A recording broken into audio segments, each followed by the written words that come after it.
நேற்று தினத்திலே மன்னார்குடியில் நடந்த கூட்டத்தை கர்த்தர் ஆசீர்வதித்தார். அதற்காக கர்த்தரை ஸ்தோத்திரிக்கிறேன்.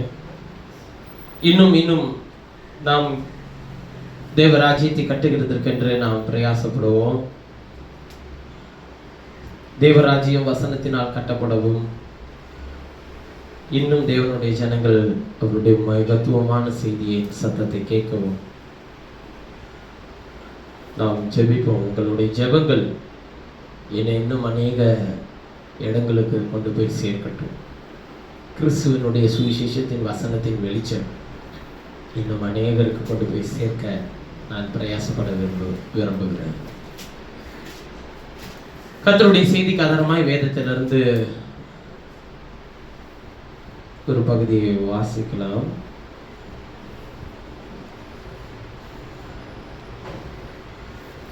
எபேசியர்கள் நிருபம்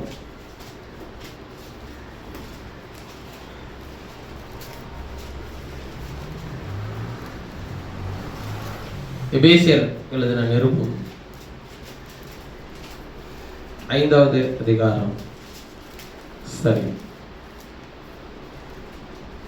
5 இல்ல 4வது அதிகாரம் 30வது வசனம். எபேசியர் 4:30.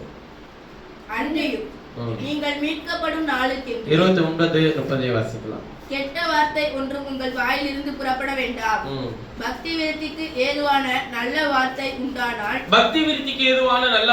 உண்டானால் அதையே கேட்கிறவர்களுக்கு பிரயோஜனம் உண்டாகும்படி என்ன பண்ணுங்கள், பேசுங்கள். அன்றியும் நீங்கள் மீட்கப்படும் நாளுக்கென்று முத்திரையாக பெற்ற தேவனுடைய பரிசுத்த ஆவியை துக்கப்படுத்தாதிருங்கள். போதும். 31-32 பேசும்போது சொல்லுகிறார், சகல விதமான கசப்பும், சகல விதமான கோபமும், சகல விதமான மூர்க்கமும், சகல விதமான கூக்குரலும், ஃபர்ஸ்டே சொல்லிடுறாரு. அதனால அதுல எல்லாத்திலையும் சகல விதன்ற கூக்குரலும் தூஷணமும் மற்ற எந்த துர்க்குணமும் உங்களை விட்டு நீங்க கடவுது. ஒருவருக்கொருவர் தயவாயும் மன உருக்கமாயும் இருந்து கிறிஸ்துவுக்குள் தேவன் உங்களுக்கு மன்னித்தது போல நீங்கள் ஒருவருக்கொருவர் என்ன பண்ணுங்கன்றாருங்க, மன்னியுங்கள். இதனால அற்புதமான காலை நேரத்தில் நான் பேசும்படி எடுத்துக்கொண்ட என்னுடைய மைய பொருள்,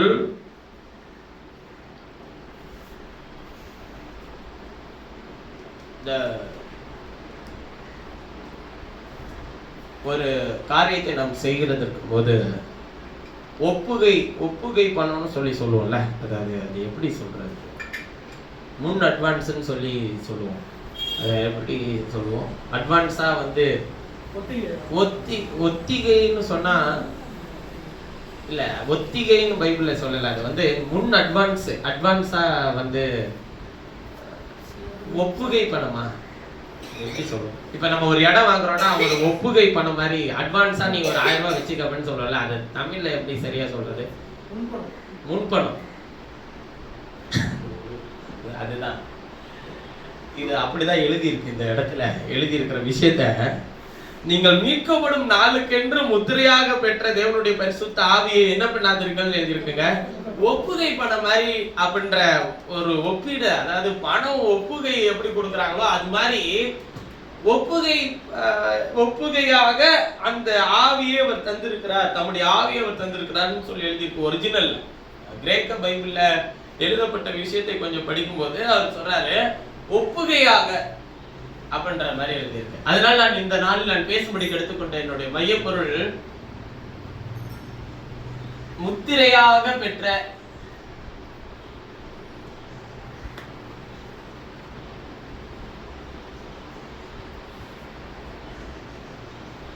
பரிசுத்தா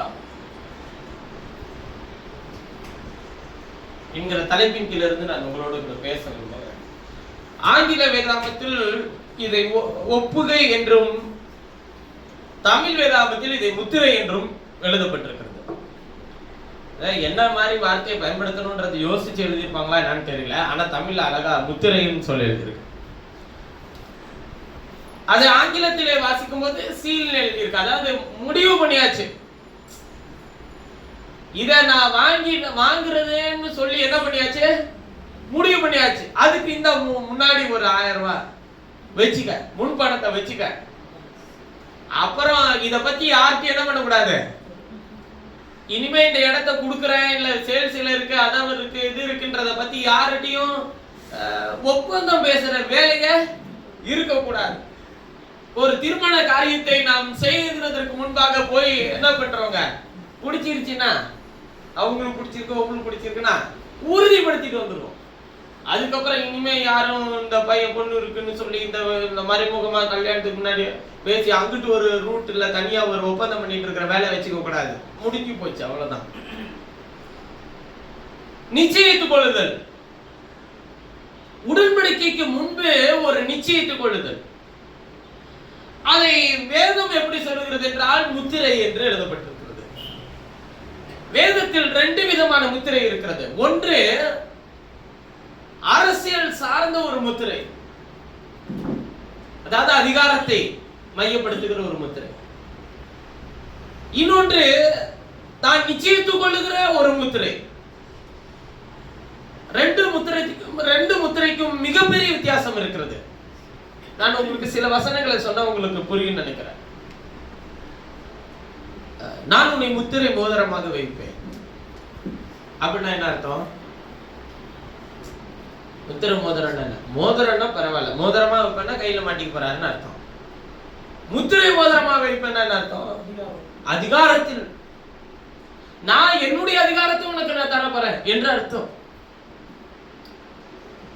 சிலர் நிச்சயதார்த்த ஃபங்க்ஷன்ல முத்திரை மோதிரமாய் வைப்பேன்னு சொல்லி இருக்கிறாரு, அதனுடைய அடையாளமாக இந்த ரிங்கை இவர்கள் மாற்றிக் கொள்கிறார்கள் சொல்லி சொல்லுவாங்க.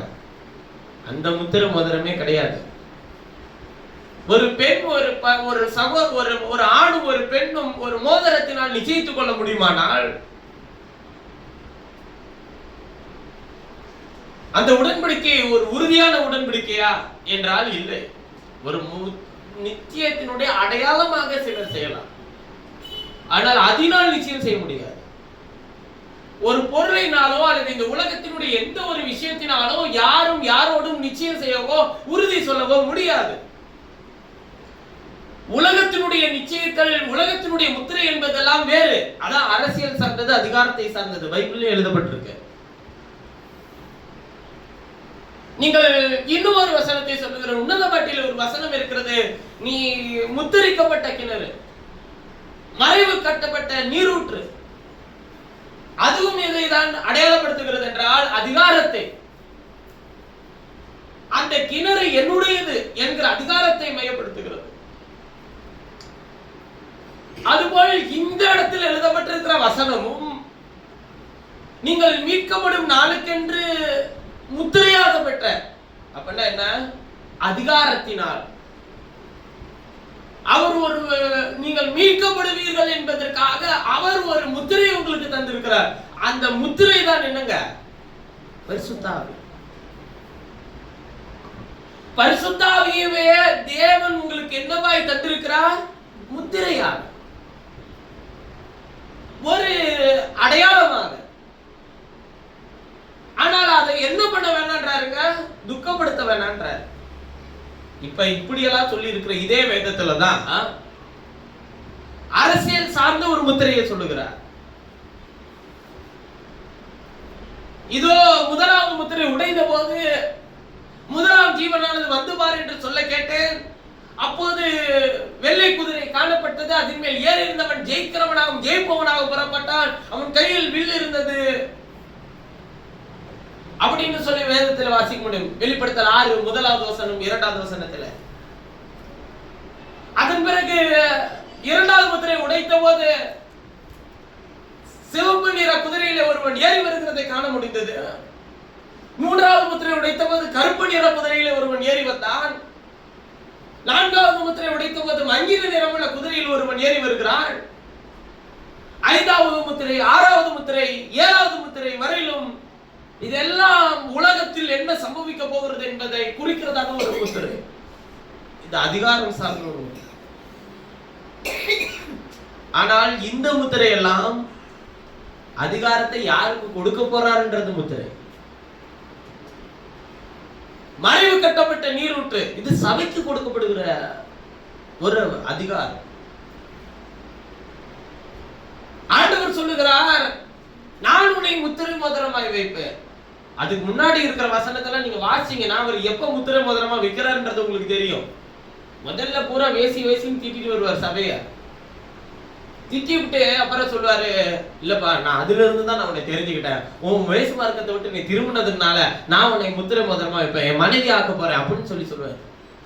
இவர் மனைவியா தேர்ந்தெடுக்கிற ஆள் பூராமே எல்லாம் உருப்படாதது, எல்லாம் எங்கேயாச்சும் இருந்தது, எங்கேயாச்சும் மோசமான ஆட்களை பூரா தேர்ந்தெடுத்துதான் இவர் என்ன வாக்கி பாருங்க, தம்முடைய பிள்ளையா, தம்முடைய மனைவாட்டியா.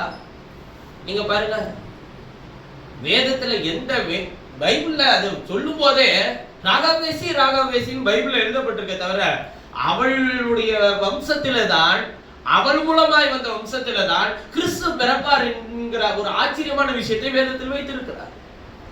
ஆனால் அதுவரையிலும் அவள் எங்க இருந்தால், அவள் அந்த எரிகோவின் கோட்டையின் மேல் அவளுடைய வீடு எல்லாருக்கும் தெரிந்திருந்தது. அந்த கோட்டைக்குள்ளே இருக்கிற மதில் சுவர்களுக்கு உள்ளே வாசம் பண்ணுகிற எல்லாருக்கும் அவள் வீடு தெரிந்திருந்தது. ஆனால் அவளுக்கோ அவர் யார் என்பதை தெரிந்திருந்தது. அப்ப ஆண்டவர் எதை பார்க்கிறாருன்னு கேட்டா, நீ யாருன்னு உலகம் எப்படி பாக்குதுன்றது முக்கியம் இல்ல, நீ என்னை எப்படி பாக்குற, நீ என்னை எப்படி அறிஞ்சு வச்சிருக்க. அப்ப பாவமும் அசுத்தமும் நம்முடைய வாழ்க்கையை அலக்கழித்துக் கொண்டிருந்த போது கிறிஸ்து நம்மை தேடி வந்து தம்முடைய தெய்வீக வல்லமையை நமக்கு காண்பித்து, தெய்வீக சுகமளித்தலை காண்பித்து, தெய்வீக பரிசுத்தத்தை நமக்கு கொடுத்து, நம்மை மீட்டு எடுத்து ரட்சிப்பை தந்து ஆசீர்வாதத்தை தந்து அவர் நம்மை வைத்து வழி நடத்தணும்னு விரும்பும் போது அவர் நமக்கு கொடுக்கிற ஒரு முத்திரை தான். அன்றைக்கு வேசியனுடைய வீட்டிற்கு அவர் கொடுத்த முத்திரை என்ன? இந்த எரிகோவினுடைய அழகம் இடிந்து விடும், ஆனால் அந்த அழகத்தின் மேல் இருக்கிற வீடு விழாதபடிக்கு தேவன் ஒரு சிவப்பான ஒரு நூலை கட்டும்படிக்கு அவளுக்கு கட்டளை கொடுத்தார். அந்த சிவப்பான நூல் உள்ள அந்த வீடோ அது என்ன பண்ணவே இல்லைங்க, அது விழுந்து போகவே இல்லை. அந்த வீட்டுக்குள்ள இருக்கிற எல்லாரும் காக்கப்பட்டார். அப்ப தேவன் நமக்கு கொடுத்திருக்கிற முத்திரை என்ன தெரியுங்களா? அந்த சிவப்பான நூலை போல இருக்கிற பரிசுத்த ஆவிதான் முத்திரை. நான் இதை குறித்து தான் நான் உங்களோடு கூட பேச போகிறேன். இன்னொரு வசனத்தை வாசிப்போம். நீதிமொழிகள் புத்தகம் கொஞ்சம் கடினமா இருந்துச்சுன்னா அதுக்கு நான் பொறுப்பு இல்லை. அவர் என்ன சொல்றாரோ அதை நான் உங்களோட பேசலாம். நீதிமொழிகள் புத்தகத்தை திருப்பி போவோம்.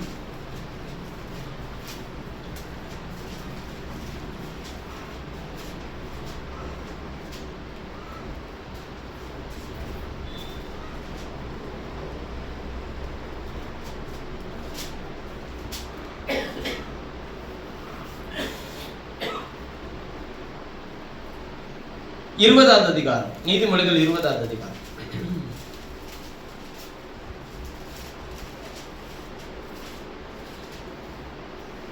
ஒன்பதாவது வசனத்திலிருந்து வாசிக்கலாம். என் இருதயத்தை சுத்தமாக்கினேன், என் பாவமர துப்புரவானேன் என்று சொல்லத்தக்கவன் யார்? என் இருதயத்தை சுத்தமாக்கினேன், என் பாவமர துப்புரவானேன் என்று சொல்லத்தக்கவன் யார்? யார் அப்படி சொல்ல முடியும்? அடுத்து சொல்றாரு, அடுத்து வசனம். வெவ்வேறான நிறைக்கல்லும் வெவ்வேறான மரக்காலும் ஆகிய இவ்விரண்டும் கர்த்தருக்கு அருவருப்பானது. வெவ்வேறான, அதாவது எதனால அப்படி சொல்றாருன்னு கேட்டீங்கன்னா, வெவ்வேறான நிறைக்கல் இருக்க கூடாது, வெவ்வேறான மரக்கால் இருக்க கூடாது. ரெண்டுமே கர்த்தருக்கு என்னதுன்றாருங்க, அருவருப்பானது. பிள்ளையானாலும் அதான் ரொம்ப முக்கியமானது. அதன் செய்கை சுத்தமோ செம்மையோ என்பது அதன் நடக்கையினால் விளங்கும். நீ பிள்ளை ஆயிட்டன்றதுனால எல்லாத்தையும் நான் பார்த்துட்டு போக போறது கிடையாது. உன்னுடைய செய்கை சுத்தமோ செம்மையோ என்பது அதன் நடக்கைனா யாரோட நடக்க? அந்த பிள்ளைகளுடைய நடக்கையினால விளங்குன்றார். கேட்கிற காதும் காண்கிற கண்ணும் ஆகிய விரண்டையும் கர்த்தர் உண்டாக்கினார். அதாவது இந்த வசனம் எல்லாம் அடுத்தடுத்து வரும்போது ஏதோ மேலைக்கும் கீழக்கும் சம்பந்தம் இல்லாத மாதிரி தோணும். ஆனா எல்லாமே சம்பந்தம் இருக்கு. சம்பந்தமே இல்லாமலாம் அவர் எதுவுமே பேசுறது இல்லை. ஏன்னா எழுதினது சாலமோன் ஞானி, அதனால கொஞ்சம் தேவ ஞானம் இல்லைன்னா உங்களால இதை விளங்கிக்க முடியாது. அவ்வளவுதான் விஷயம். தூக்கத்தை விரும்பாதே, விரும்பினால் என்ன ஆவாய்? தரித்திரனாவாய். தரித்திரனாவாய். கண் விழித்திரு. அப்பொழுது ஆகாரத்தினால் திருப்தியாவாய். கண் விழித்திரு, அப்பொழுது எதனால் திருப்தியாவாய்? ஆகாரத்தினால் திருப்தியாவாய். கொள்ளுகிறவன் நல்லதல்ல நல்லதல்ல என்பான், போய்விட்ட பின்போ அது என்ன பண்ணுவான்? மெச்சிக்கொள்வான். அது போனதுக்கு அப்புறமேட்டு ஐயோ இது செஞ்சிருந்தா, இது இருந்திருந்தா, இது கிடைச்சிருந்தா, இந்த நாள்ல நான் இதை பண்ணி இருந்தா, இது மாத்திரம் எனக்கு கிடைச்சிருந்தா இந்நேரம் நான் கோடீஸ்வரனா இருப்பேன், இந்நேரம் நான் பில்கேட்ஸுக்கு தள்ளி விட்டுட்டு அவன் பக்கத்துல உட்காந்துருப்பேன் அப்படின்ற மாதிரி தான் சொல்லுவோம். ஆனா கொல்லும் போது நல்லதல்ல நல்லதெல்லாம் சொல்லி தள்ளி விட்டு அப்புறமேட்டு அது போய்விட்ட பின்பு அதை என்ன பண்ணிப்பானா? மெச்சிக்கொள்வார். பொண்ணு மிகுதியான முத்துக்களும் உண்டு. அதாவது என்னத்த சொல்ல வரலன்றத தெளிவா சொல்றாருன்னா, பொண்ணும் மிகுதியான முத்துக்களும் இருக்கு, சொல்றாரு. அறிவுள்ள உதடு, அறிவுள்ள உதடுகளோ விலை உயர்ந்த ரத்தினம். அந்நியனுக்காக பிணைக்கப்பட்டவனுடைய வசனத்தை எடுத்துக்கொள், அந்நிய ஸ்திரீ நிமித்தம் அவன் கையில் ஈடு வாங்கிக்கொள். வஞ்சனையினால் அந்த போதின மனுஷனுக்கு இன்பமாய் இருக்கும், பின்போ அவனுடைய வாய் பருக்கை கற்களால் என்ன பண்ணப்படுன்றாருங்க? நிரப்பப்படும். ஆலோசனையினால் எண்ணங்கள் சிறப்படும். நல் யோசனை செய்து என்ன பண்றாரு? யுத்தம் பண்ணு. தூற்றிக் கொண்டு திரிகிறவன் ரகசியத்தை வெளிப்படுத்திடுவான். ஆதலால் தன் உதடுகளினால் அலப்புகிறவனோட கலவாது. என்ன சேராதன் இல்ல, சேராதன்றதுக்கு அர்த்தம் வேற. கலவாதன என்னன்னா அதுல போய் எதுவும் சேர்ந்து, அதுல போய் எதுவும் பேசாத. அவன் பாட்டுக்கு தூத்திட்டு இருக்கிறாங்க, அவன் தூத்திட்டே இருக்கட்டும், நீ போய் கூட்டு வைக்காத, நீ போய் சேர்ந்து அதே மாதிரி என்ன பண்ணாத, பேசாத. சரி, இதுக்கும் அந்த வாசிச்ச பரிசுத்தாவின் முத்திரைக்கும் என்ன சம்பந்தம்ன்றதான் பேசுவாங்க. போதும். தகப்பனி தாய் தூசிக்கிறோம், தீபம் காரில் அணிந்து போகும். சரி, இதெல்லாம் இது அடுத்த ஒரு விஷயத்துக்கு. இப்ப இதுவரையிலும் பேசு. நிறைய பேர் எப்படி நினைச்சுக்கிறோம்னா, நான் கிறிஸ்துவுக்குள்ளே ரட்சிக்கப்பட்டு தேவனுடைய பரிசுத்தாவியை நான் பெற்றுக்கொண்டேன் என்றால் நான் முழுவதும் துப்புரவாய் இருக்கிறேன், நான் முழுவதும் பாவத்திலிருந்து விடுதலை ஆக்கப்பட்டேன் என்று நினைத்துக் கொள்கிறவர்கள் உண்டு. அப்போஸ்தலனாகிய பவுல் சொல்லுகிறார், பாவத்துக்காக இனிமேல் ஊழியம் செய்ய தேவையில்லை. ஏனென்றால் அந்த ஊழியத்தை செய்து முடித்தது யார்? கர்த்தராகிய இயேசு. அவர் அந்த சிலுவை தூக்கி சுமக்கும் போது, நான் கடந்த வாரத்தில் குறிப்பா நான் காலையில சென்னை பயணத்தில் இருக்கும்போது தேனீக்களை குறித்து, அதாவது இந்த குளவி இருக்குல்ல, தேனி குளவிகளை குறித்து படிச்சுட்டே போனேன். அதை குறித்து ஒரு சுவாரஸ்யமான ஒரு விஷயத்த நான் படிச்சேன். என்னன்னு கேட்டா, அதுக்கு ஒரே ஒரு கொடுக்கு தான் இருக்கும். அதுக்கு வாழ்நாள்ல ஒரு கொடுக்கு தான். கர்த்தர் உருவாக்கும் போது அதுக்கு ஒரே ஒரு கொடுக்கு தான் வச்சிருப்பார். அது ரொம்ப பார்த்து யாரை கொட்டணும்னு நினைக்குதோ அப்படி கொட்டிச்சுன்னு வச்சுக்கோங்களேன், அதோட தன்மை என்னன்னு கேட்டீங்கன்னா, அந்த கொடுக்க அந்த கொட்டினதோடய விட்டுட்டு போயிடும். அதுக்கப்புறம் அதுக்கு கொடுக்க என்ன பண்ணாது? முளைக்காது. இந்த அந்த கொடுக்க யார்கிட்ட கொட்டுதோ அங்கேயே அது உடஞ்சிக்கும். அதுக்கப்புறம் அதுக்கு அதால கொட்டவே முடியாது. இதை படிச்சுட்டு போயிட்டே இருந்தேன். பாருங்க, இவ்வுலகத்தின் அதிபதியாகிய பிசாசு, அவனிடத்தில் ஒரு கொடுக்கு இருந்தது. அதுதான் மரண பயம். அவன் ஜீவ காலமெல்லாம் மரண பயத்தினால் அடிமைத்தனத்துக்குள்ளான யாவரையும், எல்லாரையும் அடிமைப்படுத்தி வச்சிருந்தான். அவர்கள் யாவரையும் விடுதலை பண்ணும்படிக்கு இயேசு மாம்சத்தில் வெளிப்பட்ட போது அவன் கேட்கிறான், நீர் ஜீவனுள்ள தேவனுடைய குமாரனையானால் இந்த கல்லுகளை அப்பங்களாகும்படி செய்யும். இங்கிருந்து தாளப்புதையுடைய தூதர்கள் கையில் ஏந்தி கொண்டு போவார்கள், என்னை பணிந்து கொண்டார். பூமியில் உள்ள சகல ராஜ்யத்தையும் ஒரு நிமிஷத்தில் அவருக்கு காண்பித்து எல்லா ராஜ்யத்தையும் உனக்கு நான் தரப்போறேன் அப்படின்னு சொல்லி சொல்றான். உங்கள்கிட்ட அப்படி சொல்றான்னு வச்சுக்கோங்க, நீங்க என்ன பண்ணுவீங்க? நான் உன்னை பிரதமர் ஆக்குறேன்னு சொல்றான்னா என்ன பண்ணுவேன்? முதல்ல ஆக்கு. அவன் அவருக்கு எல்லா ராஜ்யத்தையும் நான் உனக்கு தரப்போறேன் சொல்லி காண்பித்தான். அவரோ உன் தேவனாகிய கர்த்தர் அவரே பணிந்து கொண்டு அவர் ஒருவருக்கு ஆராதனை செய்வாங்க என்று எழுதியிருக்க. அப்பால போ சாத்தானே, விலக போ சாத்தானே சொல்லி சொன்னார். என்ன என்ன சொன்னாலும் இவர் மசிய மாட்டேங்கிறாரு. இப்ப இவர் சாதாரண மனிதனா, இவர் தேவனுடைய குமாரனான்னு தெரிஞ்சுக்க அவன் முயற்சி செய்து கொண்டே இருந்தான். 12 லேகியோன் பிடித்த பிசாசை பிடித்திருந்த ஒருவன் கல்லறையில் இருக்கிறான். படகை விட்டு இயேசு இறங்கின போது அவரிடத்தில் வந்து சொன்னார், தேவனுடைய குமாரனே. எப்படி? யாரு சொன்னது? பிசாசு, லேகியோன் பிடித்த பிசாசு. தேவனுடைய குமாரனே, என்னை காலத்துக்கு முன்னே வேதனைப்படுத்த. அப்ப அவனுக்கு தெரியுது எப்ப அவர் வேதனைப்படுத்த போறான்றது தெரியும். மொத்தம் அவன் வேதனை அடைய போறான்றது அவனுக்கு முன்னாடியே தெரியும். காலத்துக்கு முன்னே வேதனைப்படுத்தவா வந்தீங்க? இயேசு என்ன சொன்னாரு? இந்த பன்றி கூட்டத்துக்குள்ள போகும்படிக்கு கட்டளையிடணும்னே போ. முதல்ல இயேசு ஒரு முறை பிரசங்கித்துக் கொண்டிருக்கிறார் ஜெபாலயத்திலே. உன்னதமான தேவனுடைய குமாரனே என்று பொல்லாத ஆவி ஒன்று அலக்கழித்தது. பேசாமல் சரீரத்தை விட்டு வெளியே போ. பாருங்க, பிசாசு பிடித்திருந்த எல்லாருமே என்ன சொன்னாங்க?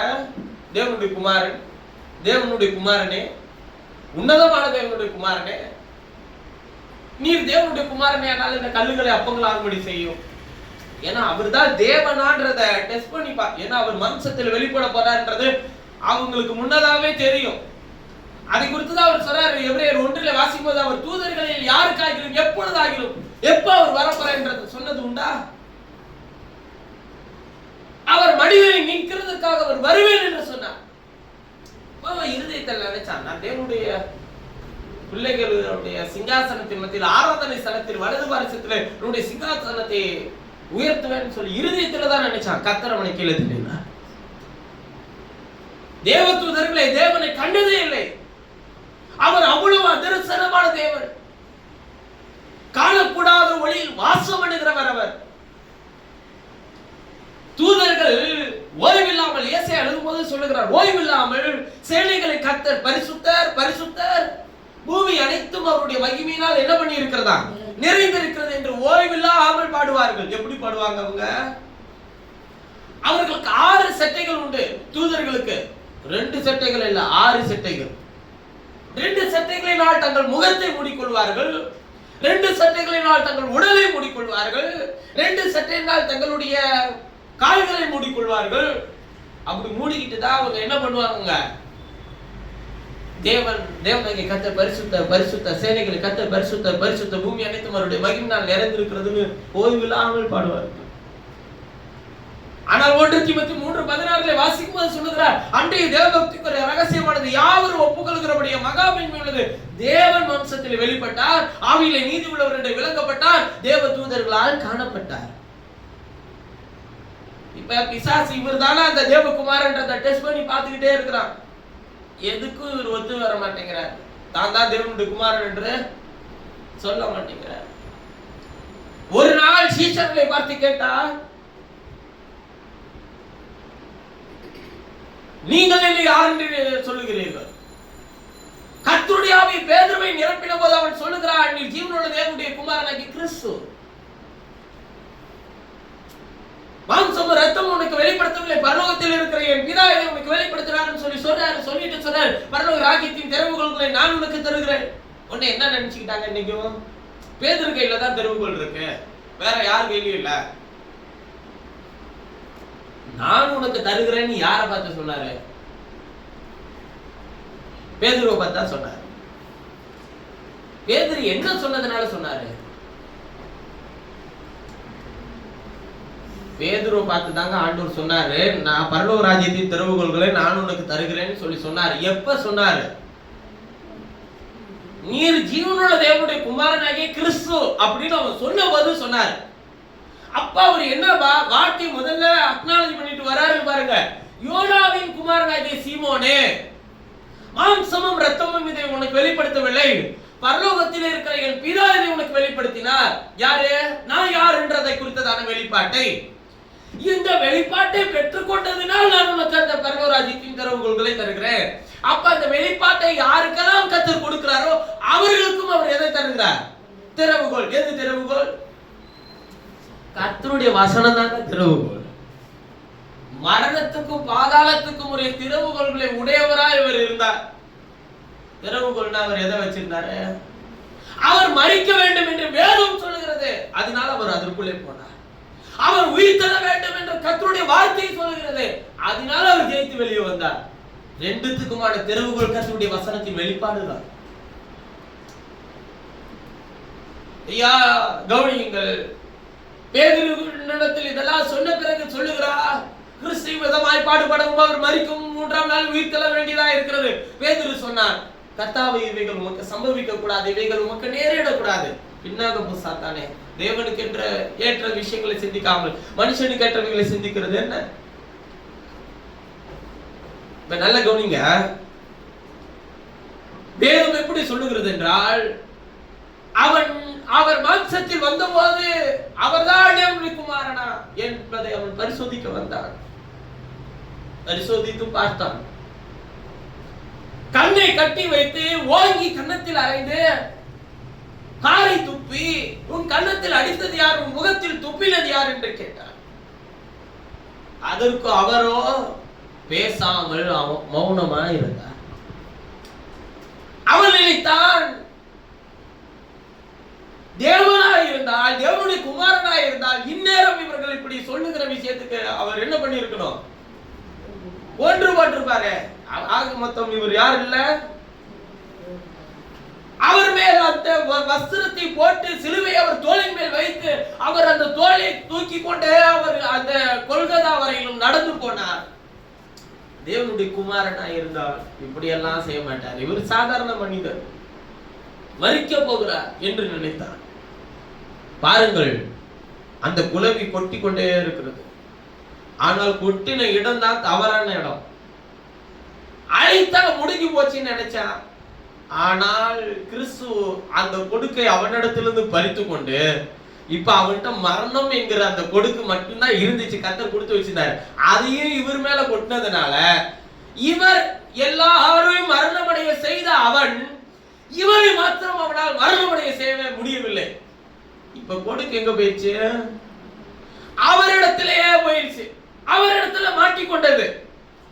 அவர் மரித்தேன் ஆனாலும் சதா காலங்கள் உயிரோடு இருக்கிறேன் என்று மரணத்தை ஜெயித்து வெளியே வந்ததனால் கொடுக்கையை அபகரித்து அவர் தன் கைகளில் வைத்துக் கொண்டார். இப்ப மரணத்துக்கும் பாதாளத்துக்கும் உரிய திறவுகோல்கள் யாரிடத்தில் இருக்கிறது? அவரிடத்தில். ஒரே ஒரு கொடுக்க வச்சுக்கிட்டு அவன் ஆட்டி இவ்வளவு வருஷங்களா 4000 வருஷமா கிறிஸ்து வரதுக்கு முன்னாடி வரணும் எல்லாரையும் ஆட்டி படைச்சான், ஆதாம் தொடங்கி. ஆனால் பிந்தினாதாமாகி இயேசுவின் இடத்துல அவன் கொடுக்கை பதித்த போது அவனுக்கு தெரியாது அந்த கொடுக்கை எடுத்துடலான்றது தெரியல. அவன் நினைச்சிருந்தான். ஆனா அவர் அந்த கொடுக்கை வாங்கிக்கிட்டு ஜெயம் எடுத்ததினால், மரித்ததினால் அல்ல, ஜெயம் எடுத்ததினால் இப்ப மரணம் என்கிற அந்த கொடுக்கு உலகத்தினுடைய பிசாசினிடத்தில் இருந்த அந்த மரணம் எனக்கூடிய அந்த ஒரே ஒரு காரியத்தை அவர் அபகரிச்சதினால் இப்ப அவன்கிட்ட என்ன இல்ல? மரணம் இல்ல. மரணத்தை தரக்கூடிய சக்தி அவனிடத்தில் இல்ல.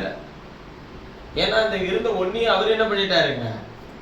இப்ப தேவ பிள்ளைகளாகிய நம்முடைய வாழ்க்கையில் உலகத்தின் அதிபதி அனுமதிக்கிற பலவீனங்கள், சுகவீனங்கள், வியாதிகள், வேதனைகள் எல்லாவற்றையும் ஜெயமெடுத்த கிறிஸ்துவினுடைய பிள்ளைகளாய் நாம் ஜீவிக்க வேண்டும் என்பதற்காக விசுவாசம், அந்த விசுவாசம் எதையுமே பார்க்காது. ஆனால் அதை நான் பெற்றுக்கொள்வேன் என்று முழு இதயத்தோடு நம்ப வேண்டும்.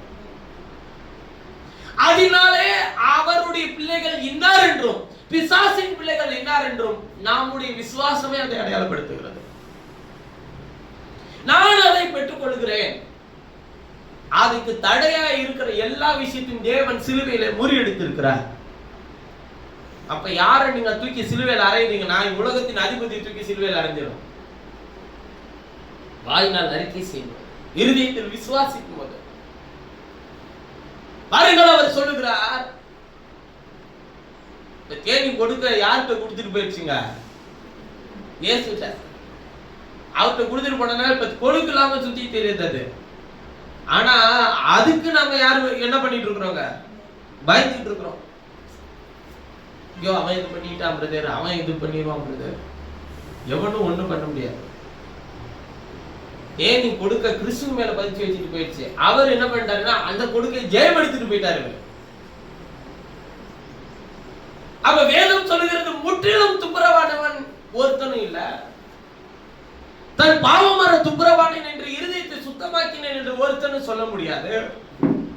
நீ ரட்சிக்கப்பட்டிருந்தாலும் கர்த்தருடைய ஆவியினால் நிரப்பப்பட்டிருந்தாலும் பரிசுத்த ஆவியை பெற்றுக் கொண்டிருந்தாலும் துப்புரவானன் என்று சொல்ல ஒருத்தர முடியாது.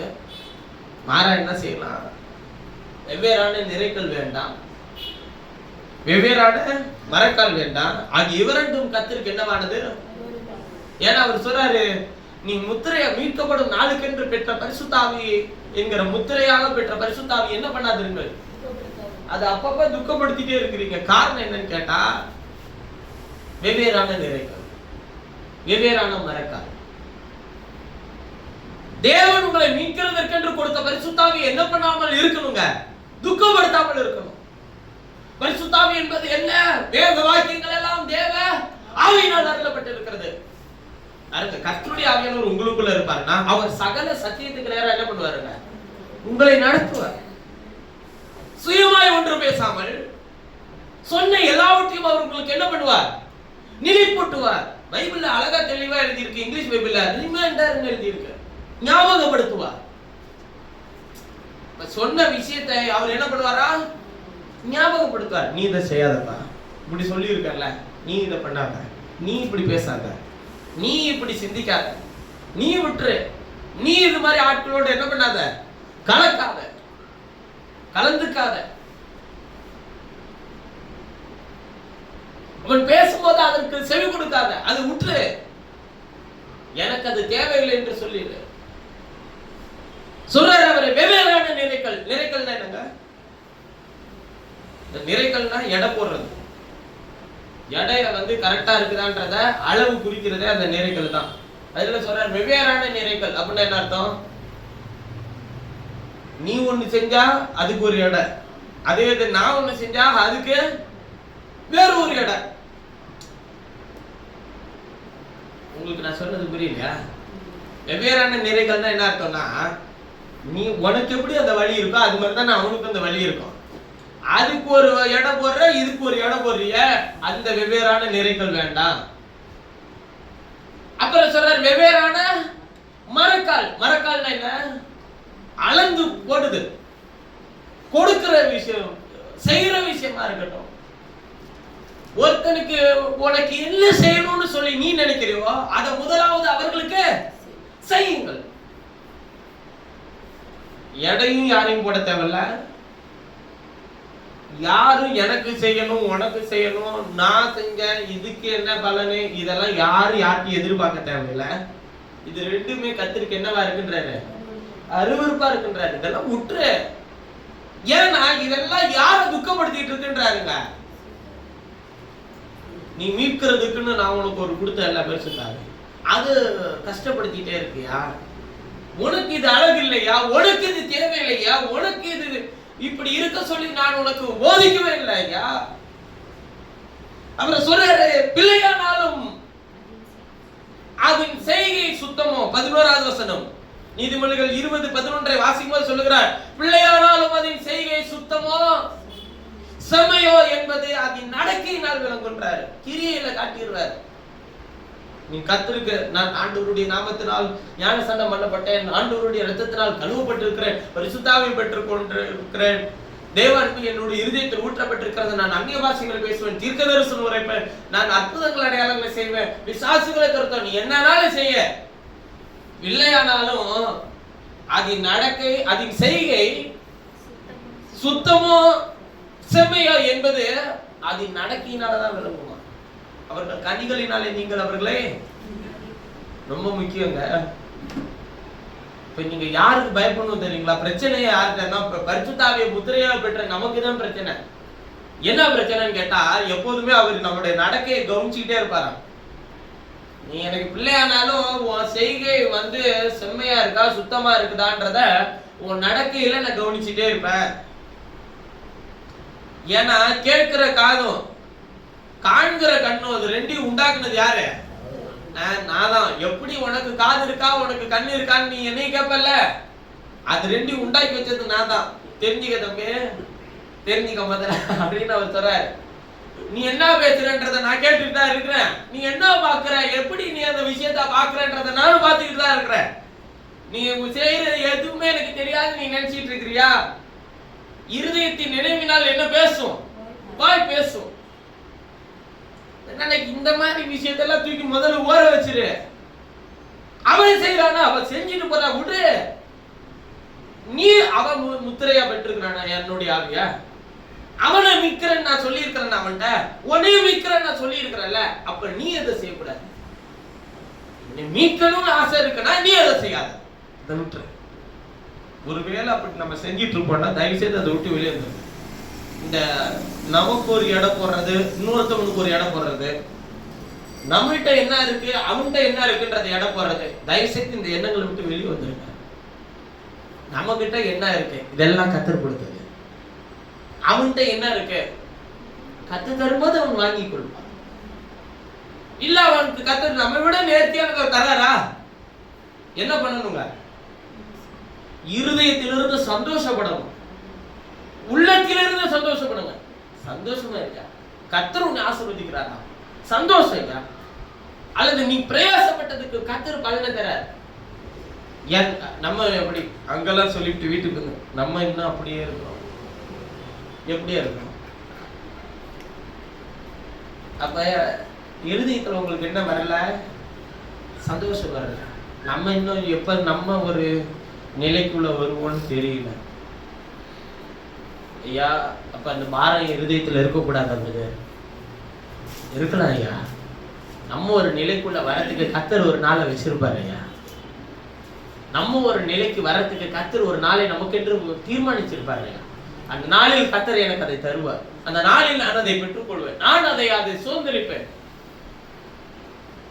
அவனுடைய தேவன் என்னுடைய தேவன் அல்ல. என்னுடைய தேவன் எனக்கு என்ன தீர்மானித்திருக்கிறார் அதை செய்து முடிப்பார். அதனாலதான் சொல்றாரு, பிள்ளையானாலும் அதுக்கு செய்கை சுத்தமோ செம்மையோ என்பதை நடக்கையில நான் தெரிஞ்சுப்பேன், நடக்கையில விளங்கிடும் சொல்லிட்டு சொல்றாரு. தூக்கத்தை விரும்பாத, விரும்பினால் என்ன ஆவ? தரித்திரனாவ. கண் விழித்திரு, அப்போது எதனால திருப்தியா இருப்ப? சரி, இது இப்ப எப்படி புரிஞ்சுக்கலாம்? தூக்கத்தை விரும்பாத, விரும்பினால் தரித்திரனாவ. தூங்காவே தூங்காத அப்படின்னு சொல்றாரா? விரும்பாதன்ற, விரும்புறது வேற, தூங்காதன்னு சொல்றது வேற. அதாவது அறியாமையில இருக்கிறத மட்டும் விரும்பாத. எனக்கு இந்த விஷயங்கள் எல்லாம் எல்லாத்துலயும் நான் அப்படின்னு சொல்றதோட சரி. மறுபடியும் எங்க போயிடுறதுங்க? அந்த அறியாமைக்குள்ள போயிடுறது. அதனாலதான் சொல்றாரு, கண் விழித்திரு. எதனால திருப்தியா இருப்ப? ஆகாரத்தினால். ஏன் கண் விழிச்சிருந்தா ஆகாரம் கிடைக்கும்னு யாராச்சும் சொன்னாங்களா? இப்ப தூங்காம இருந்தாக்க உனக்கு ஆகாரம் தரேன் அப்படின்னு கத்தர் சொல்லிருக்கிறாரா? எந்த ஆகாரம்? தேவனை அறிகிற அறிவில் இரு. தேவனுடைய வசனம் என்கிற ஆகாரத்தினால் திருப்தியா இருப்ப. தேவனை அறிகிற அறிவுதான் தேவை. அப்ப ஏன் பிரதர் தூக்கத்தை விரும்பாத தரித்திரனாவாயின்னு சொல்லி சொல்றாரு? சர்வதேச சபையினுடைய நிலையை குறித்து நீங்கள் போய் வாசித்து பாருங்கள். வெளிப்படுத்தல் 4வது அதிகாரத்தில், சரி 3வது அதிகாரத்தில், தூங்குகிற நீ மரித்தோரை விட்டு எழுந்திருன்றார். 2 பேரும் ஒரே மாதிரியா தான் இருப்பான், தூங்குகிறவனும் மரிச்சிருக்கிறவனும். என்ன அவன் இனிமே அறிஞ்சு கொள்ள எந்திரிக்கவே மாட்டான். இவனை என்ன பண்ணிடலாம்? அடுத்து தண்ணி ஊத்தியாச்சும் எழுப்பலாம். அடே நீ சாவலடா, நீ தூங்கிட்டு இருக்கிற. சிலருக்கெல்லாம் என்னன்னா அவ்வளவுதான், நமக்கு எல்லாமே எதுல போயிடுறதுங்க? மருத்துவர் மாதிரி போயிடுறது. அதனாலதான் சொல்றேன், நீ தரித்திரனாகாத. இந்த அறியாமைக்குள்ளேயே அவனோட சேர்ந்து அப்படியே நம்ம அந்த அறியாமையிலே இருக்கணும்ன்ற தரித்திரத்தை வாங்கிக்காத. தூக்கத்தை விரும்பாத, விரும்பினால் என்ன ஆவாய்? தரித்திரனாவாய். ராத்திரி தூங்குற தூக்கத்தை சொல்லல.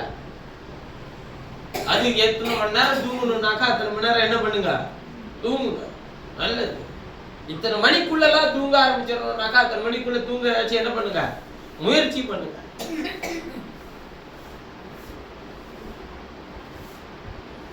வேதம் என்ன சொல்லுகிறது? தூக்கத்தை விரும்பினால் என்னவாய்? வசனம் கேட்க கிடைக்கிற காலத்திலே கர்த்தருடைய வசனத்தை கேளு, அதனால திருப்தியாக முடியும்.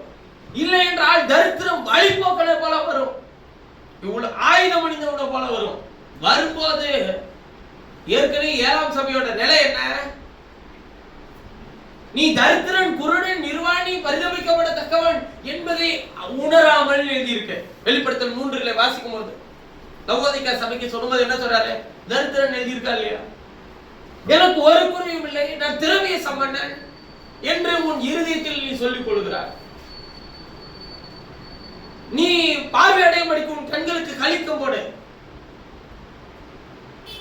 உடுத்திக்கொள்ள வெண்வஸ்திரத்தின் இடத்தில் கேட்டி வாங்கிக்கொள். நீ ஐஸ்வர்யவான் ஆகிறதற்கு புடமிடப்பட்ட பொண்ணை உனக்கு நான் தரேன். புடமிடப்பட்ட பொன் எது? கர்த்தருடைய வசனம்.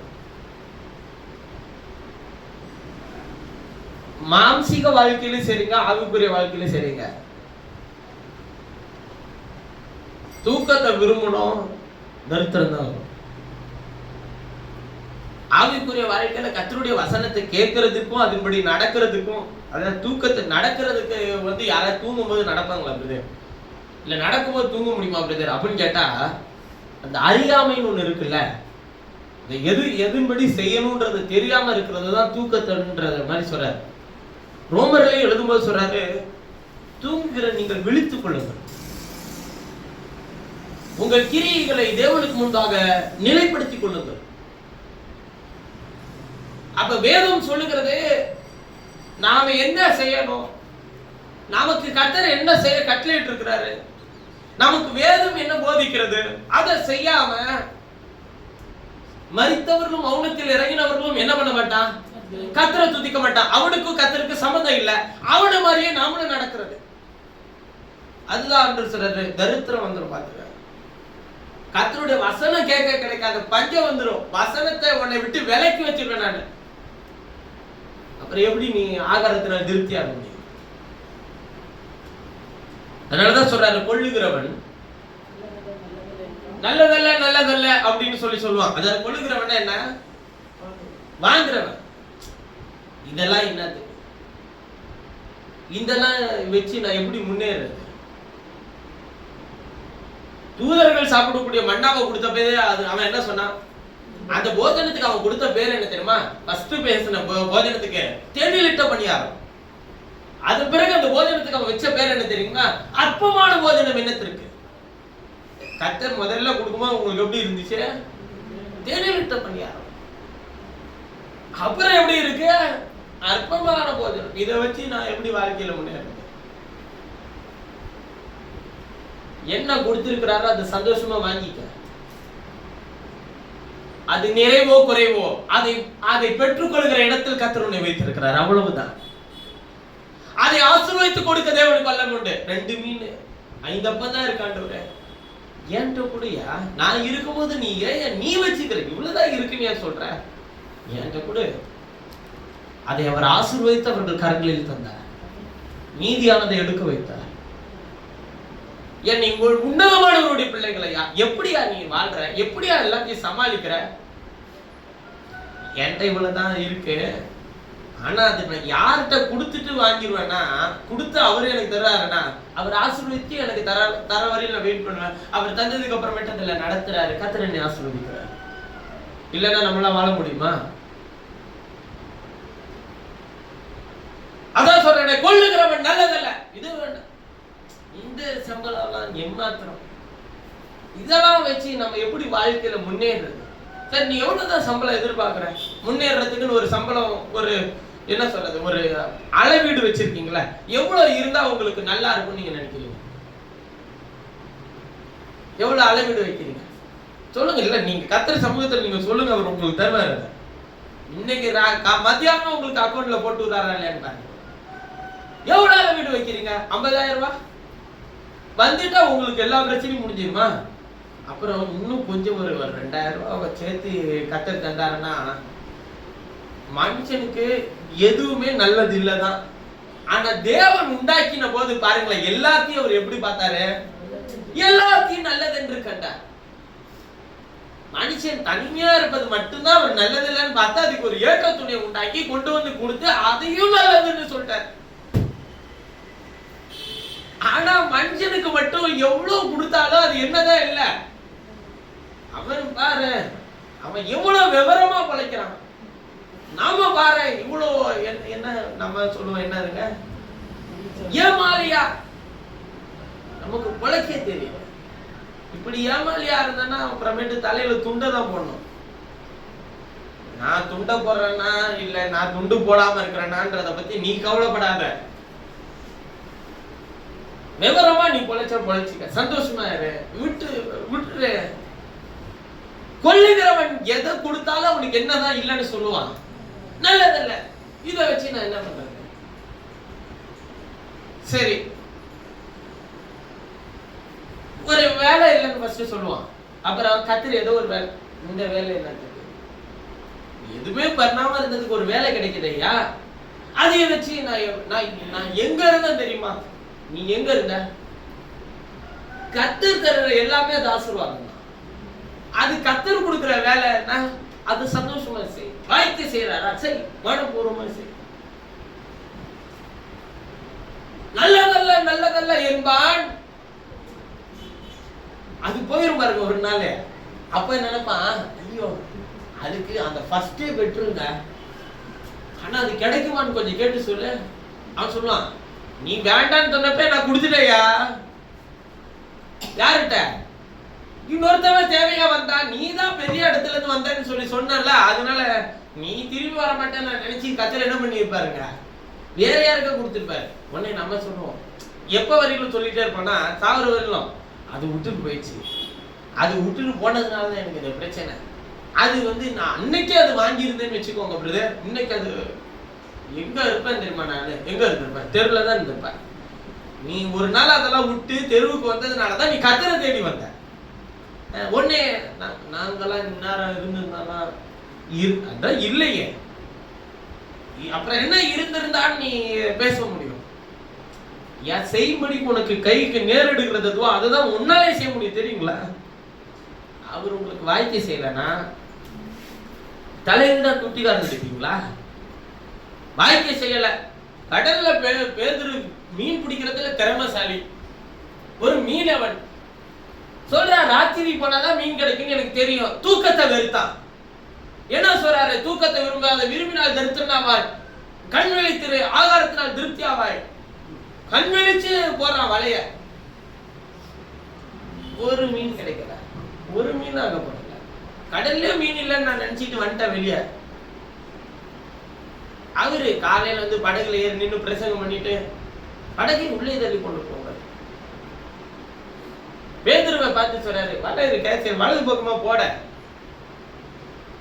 அவன் சொல்றான், ராத்திரி முழுசும் பிரயாசப்பட்ட, இந்த நேரத்துல ஒண்ணு கூட கிடைக்காது, ஆகிலும் உம்முடைய வார்த்தையின்படியே செய்கிற போடுற. அவன் ஒரு போட்ல இவரை கூட்டிட்டு சும்மா சுத்தி காட்டு வரலாம்னு நினைச்சு போனானா என்னன்னு தெரியல. இவரு வலைய போட்டுருவோன்னே வலை கிளியத்தக்கதாக திரளான மீன்கள் சிக்கினது. அவன் வெளியிலிருந்து படகுகளை வர வைத்து அதை எடுத்துக்கொண்டு வெளியே வந்தான். வந்தோடனே என்ன சொன்னார் ஆண்டவர்? எல்லாவற்றையும் விட்டு என்னை பின்பற்றி வா, நான் உன்னை மனுஷர்களை பிடிக்கிறவங்கள ஆக்குவேன். இப்ப உனக்கு கொடுத்தது எதுக்கு? இல்லாம பண்ணதை அவரை அறிஞ்சிக்க. கொடுத்தது எதுக்கு? அவரை மகிமைப்படுத்த. மொத்தம் இல்லைன்னா நீங்க அவர்கிட்ட வருவீங்க, கொடுத்தா என்ன பண்ணணும்னு சொல்றாருங்க. ஒன் நாள் உன் திறமையால முடிஞ்சா? முடியல, நான் தானே கொடுத்தேன், என்ன மகிமைப்படுத்த தானே உனக்கு கொடுத்தேன். அப்புறம் ஏன் நீ அவன்கிட்ட அப்படி சொல்ற? நான் எல்லாத்தையும் பாரு, இதெல்லாம் என்னுடைய பிரயாசத்தை நான் பாரு, இங்கிட்டு பாரு. ஒருத்தவன் கூட்டி போய் காட்டினான். யார் தெரியுமா? அவன் தான் இசைக்கிறாங்க. அவன் தான் கூட்டி போய் காட்டினான். கர்த்தர் திரளான சம்பத்தை, அவன் எத்தனை தலைமுறை அதுக்காக ஜீவனை ரத்தத்தை சிந்தி இருக்கா, அதெல்லாம் பத்தி கவலை கிடையாது. நேரா போனா கர்த்தருடைய பாத்திரத்தை எல்லாம் திறந்து காண்பித்தான். கர்த்தர் அவர்களை ஆசீர்வதித்த அந்த திரளான செல்வங்களை எல்லாம் அந்த ராஜஸ்ரீக்கு காட்டினான். நடந்தது என்ன? 70 வருஷம் பாபிலோன் கடுமையா போயிட்டான். அந்த காட்டின பாத்திரத்தில் பாபிலோனிய ராஜா பாத்திரத்தை எடுத்து மதுவை ஊற்றி தன் வைப்பாட்டிகளோடு சந்தோஷமா இருக்கிறான். அப்பதான் ஒரு விரல் தோன்றி மேலே மேலே தெக்கிலு பாசி.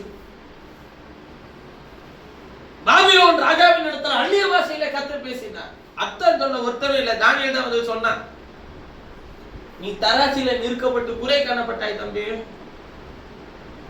அந்நிய பாஷை பேச ஒருத்தரும் இல்லைன்னா அவரே பேசிடுவார் டைரக்டா. ஏன்னா அதுக்கு அர்த்தம் சொல்ல இன்னொருத்தர் நாங்க வச்சிருப்பாரு. ஒண்ணு அர்த்தம் சொல்ல, இல்ல அவர் ஆசை பேசு.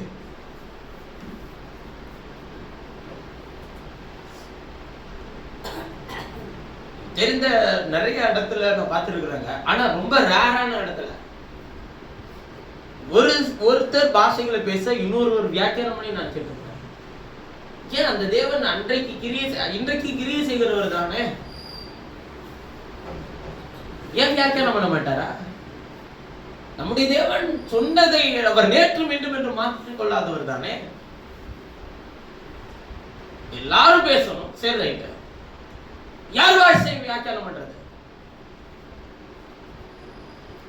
அவர்களுக்கும் சம்பந்தமே இல்லாத ஆட்கள் பாஷையை வியாக்கியானம் பண்ணி நான் பார்த்தேன். அப்ப வேதம் சொல்லுகிறது, பொன்னும் மிகுதியான முத்துக்களும் உண்டு. நீதிமொழிகள் 19:20 பாரு, 15 பொன்னும் மிகுதியான முத்துக்களும் உண்டு, அதை காட்டில் அறிவுள்ள உதடுகளோ விலை உயர்ந்த ரத்தினம். எதை பேசணும், எப்படி பேசணும், யாருக்கிட்ட பேசணும், எதை யோசிச்சு பேசணும், நாம யாருன்றதை யோசிச்சு என்ன பண்ணணுங்க பேசணும். நமக்கு முன்னாடி இருக்கிறவன்ட்ட நாம யாருன்றதை காட்டணும். நாம யாருன்னா நீங்க என்னன்னு காட்ட போறீங்க? நாம பெரிய ஆளுனா இல்ல, நமக்குள்ள இருக்கிறவர் எப்படிப்பட்டவர்ன்றதை காட்டணும். அவருடைய பிள்ளைகளா இருக்கிறோம், ஏன்னா அவரை துக்கப்படுத்திட கூடாது. இல்ல, நம்ம பேசுற வார்த்தை முன்னாடி இருக்கிறவனை துக்கப்படுத்துதா இல்லையன்றது பிரச்சனை இல்ல. நாம பேசுற வார்த்தை நமக்குள்ள இருக்கிறவன் துக்கப்படுத்திட கூடாது. அப்படின்னா முன்னாடி இருக்கிறவனுக்கு என்ன வராது? துக்கம் வராது. யாருக்கு துக்கம் வரும்னா முன்னாடி இருக்கிறவனுக்கு. நித்திய ஜீவனை பின்பற்ற என்ன செய்ய வேண்டும்? அவர் பாட்டுக்கு தான் போனார், இவன் தான் தேடி வந்தான். அவர்கிட்ட வந்து கேட்டான், ஆண்டவரே நல்ல போதகரே, என்னை நல்லவன் ஒருவனும் இல்லை, தேவன் ஒருவரை தவிர நல்லவன் ஒருவனும் இல்லை அப்படின்னு அவர் சொல்றாரு. சரி, என்னடா இப்படி பேசுறாரு? ஆண்டவரே நித்திய ஜீவனை பெற்றுக்கொள்ள நான் என்ன செய்ய வேண்டும்? அடுத்த கேள்வி அவர்கிட்ட கேட்கிறான். அதுக்கு அவர் சொல்றாரு, கற்பனைகளை கைக்கொள். இதெல்லாம் சிறு வயது முதற்கொண்டு. உடனே அடுத்த பதில் இவர் சொல்றாரு, கற்பனை கைக்கொள்ளா சரி ஆண்டவரே என்ன கை கொள்றானா? ஐயா, அவருக்கு என்ன கற்பனைன்னு தெரியாதா? இதெல்லாம் நான் சிறு வயது முதற்கொண்டு கற்றுக்கொண்டு வருகிறேன், கை கொண்டு வருகிறேன். அப்ப எல்லாத்தையும் விட்டு தரித்திரம் கொடுத்துட்டு என்னை பின்பற்றி வாழ்னாரு. அவன் மனமடி வாங்கி கத்தரை விட்டு போனான். இந்த தன்னிடத்துல இருக்கிற இருப்பை காட்டிக்கொள்ள வார்த்தையை யார்கிட்ட விடக்கூடாதுன்னா கத்தர்கிட்ட விடக்கூடாது. இதெல்லாம் நான் சின்னதுல இருந்தா செய்யறேன். அப்ப சின்னதுல இருந்து செய்யறேன்னாக்கா எல்லாத்தையும் விட்டு போய் தரித்திரருக்கு கொடுத்துட்டு என்னை பின்பற்றி வா. கற்பனையில பிரதான கற்பனை என்ன? உன் தேவனாகிய கர்த்தரிடத்தில் முழு இருதயத்தோடும் முழு ஆத்மாவோடும் உன் முழு பலத்தோடும் அன்பு கூறுவாயாக என்பதுதானே கர்த்தருடைய கற்பனை. எல்லாத்தையும் வச்சு தரித்திரம் கொடுத்துட்டு என்ன பின்பற்றி வானா அவர் என்ன சொல்றாரு? என் மேல அன்பு கூறுறா அப்படின்றாரு. இந்த மரமண்டைக்கு அது ஒண்ணும் புரியல. அது என்ன பண்ணிடுச்சு, மனமடி வாங்கி நான் எப்படி எல்லா பொருளையும் வித்து கொடுக்குறேன். அப்ப அவனுக்கு புத்தி எங்க இருக்குன்னா அவனுடைய பொருள் மேல இருக்கு. ஏன்னா அவன் ஐஸ்வர்யம், அவனுடைய ஆஸ்தி, அவனுடைய செல்வ திரட்சி. நிறைய பேர் கெட்டு போறதுக்கு காரணம் என்ன தெரியுங்களா? ஒண்ணு இல்லாம கெட்டு போவான், இன்னொன்னு இருந்து கெட்டு போவான். இருக்கிறவனும் கெட்டு போயிருவாங்க, இல்லாதவனும் கெட்டு போயிருவான். நம்மள்கிட்ட தான் ஒண்ணுமே இல்லையே, நம்ம எப்படினாலும் வாழலாம்னு நினைப்பான். இன்னொருத்தவன் எப்படி நினைப்பான்? நம்மள்கிட்ட தான் எல்லாம் இருக்க, நம்ம எப்படினாலும் வாழலாம்னு நினைப்பான். அதனாலதான் கர்த்தர் நம்மளை எப்படி வச்சிருக்கான்னு பாத்தீங்களா? புரியுதுங்களா உங்களுக்கு? ஆண்டவரோட நோக்கம் என்னன்னு? எல்லாத்தையும் கொடுத்து வச்சிருக்க மாட்டாரு, அதே நேரத்துல எதுவுமே இல்லாம வச்சிருக்க மாட்டாரு. மிடில் கிளாஸா இரு. என்ன மிடில் கிளாஸா? Upper middle class. நமக்கு வச்சிருக்கிற பேர் அப்பர் மிடில். எப்போ உயர்வான்னு உனக்கே தெரியாது, நம்ம நடத்துற அரசாங்கத்துக்கு தெரியாது எப்போ உயர்வான்.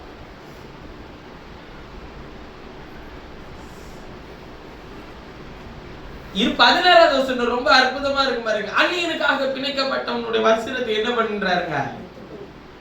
அது என்ன அந்நியனுக்காக பிணைக்கப்பட்ட வஸ்திரத்தை எடுத்துக்கொள்றாரு? அவன்கிட்ட எதையாச்சும் ஒண்ண நீ தரேன்னு சொல்றியா? பிணைக்கப்பட்ட வஸ்திரம்னா என்னன்னா,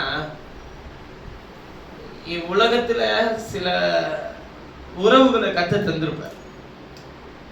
அவன் தேவனுக்கும் அவனுக்கு என்னவே இருக்காது, சம்பந்தம் இருக்காது. அவன் அந்நியனாக கூட இருக்கட்டும். ஆனா அவனுக்காக பிணைக்கப்பட்ட வஸ்திரத்தை நீ எடுத்துக்கொள்ளுன்ற பொறுப்பு.